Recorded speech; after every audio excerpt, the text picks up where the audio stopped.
শারদীয় দুর্গাপূজা উৎসব যাতে শান্তিপূর্ণভাবে হয়, সুষ্ঠুভাবে সম্পন্ন হয়, সেজন্য বাংলাদেশ পূজা উদযাপন পরিষদ এবং ঢাকা মহানগরী পূজা উদযাপন পরিষদ যৌথভাবে আমাদেরকে আমন্ত্রণ জানিয়েছে যথেষ্ট সময় আগে। যেহেতু পূজা উদযাপনের সময়টা সম্ভবত 27 তারিখ থেকে শুরু হবে নাকি? 27 তারিখ থেকে শুরু হবে। 2 তারিখ। হ্যাঁ, আজকে কত তারিখ? আজকে হচ্ছে 7 তারিখ।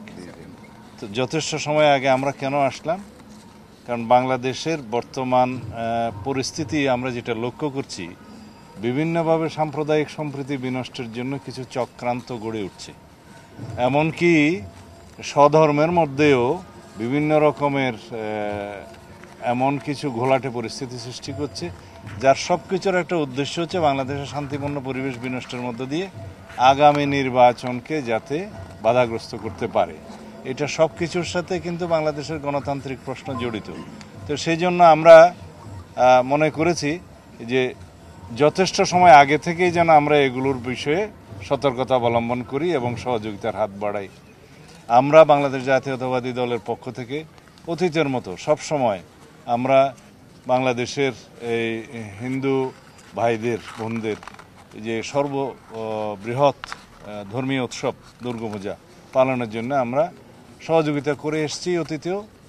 আপনারা জানেন গত বছর সরকারের পাশাপাশি বিএনপির সর্বস্তরের নেতাকর্মীরা সমস্ত জায়গায় সারা বাংলাদেশে এই দুর্গাপূজা উৎসবের সমস্ত দিনে পাহারায় রত ছিল এবং সবাই সহযোগিতা করেছে, সর্বোত্তম সহযোগিতা করেছে। এইবারও আমরা জাতির কাছে এই বার্তাটা দিতে চাই যে বাংলাদেশে ধর্মীয় সম্প্রীতি বজায় থাকবে, সাম্প্রদায়িক সম্প্রীতি বজায় থাকবে। কোনো রকমের সাম্প্রদায়িক সম্প্রীতি বিনষ্টের জন্য যারাই চেষ্টা করবে তাদেরকে শক্ত হাতে প্রতিহত করা হবে।